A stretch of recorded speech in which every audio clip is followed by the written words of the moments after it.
Bienvenue sur Nambo Vision. Les sélections africaines ont-elles raison de nationaliser le poste d'entraîneur?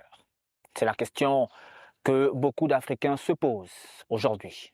Alors, il y a plusieurs années antérieures, plusieurs sélections africaines offraient beaucoup de place aux entraîneurs expatriés dans leur sélection de football. Et certains parmi eux n'ont pas souvent réussi en terre continentale et d'autres l'ont fait. On peut citer certains noms au passage, tels Juste Fontaine, vainqueur de la CAN en 1979 avec les Lions de l'Atlas du Maroc. On peut également citer celui qu'on appelle communément le sorcier blanc en Afrique, en la personne de Claude Leroy, qui aussi remporte la CAN en 1988 avec les Lions indomptables du Cameroun. En 2000 aussi, Pierre Lechantre le fait aussi avec les Lions indomptables du Cameroun. Et en 2004, il y a également Roger Lemaire qui remporte la CAN avec les Aigles de Carthage de la Tunisie emmenés par un certain Santos au sommet de son art. Et le plus récent, Hervé Renard, qui remporte 2 fois la Coupe d'Afrique des Nations avec les Chipolo de Zambie en 2012 et bien sûr les éléphants de Côte d'Ivoire en 2015.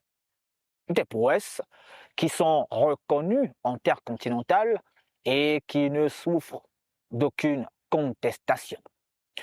Mais dans l'ombre de ces illustres entraîneurs expatriés sonnait déjà le vent de la révolte de certains entraîneurs africains. Et le nom le plus évident de cette révolte est bien sûr celui d'Hassane Cherta, ancien entraîneur des pharaons d'Égypte, 3 fois champion d'Afrique des Nations, consécutivement précisément en 2006, 2008 et en 2010.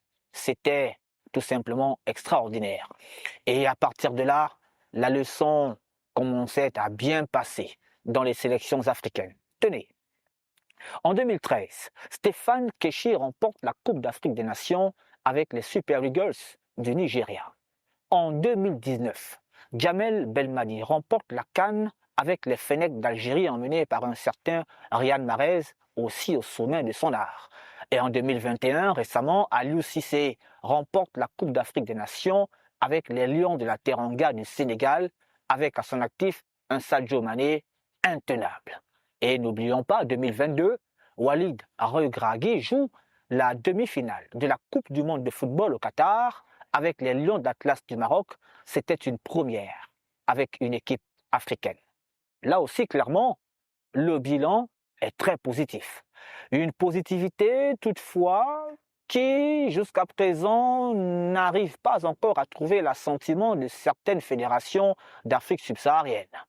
Quand on sait que ces entraîneurs ne sont souvent pas bien payés à leur juste valeur et selon leurs états de service. Le cas du Gabon fait école aujourd'hui. Le Gabon, qui pourtant vient de recruter un entraîneur local en la personne de Thierry Mouyouma, peine encore à régulariser Daniel Cousin, ancien entraîneur des Panthères du Gabon, qui réclame plusieurs mois impayés. C'est un peu dommage. À la lumière des faits, les sélections africaines ont-elles eu finalement raison de nationaliser le poste d'entraîneur?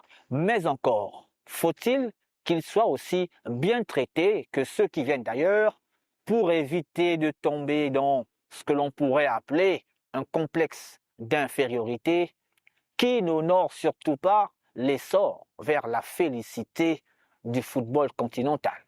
Suivez bien mon regard. Pour l'heure, bonsoir chez vous.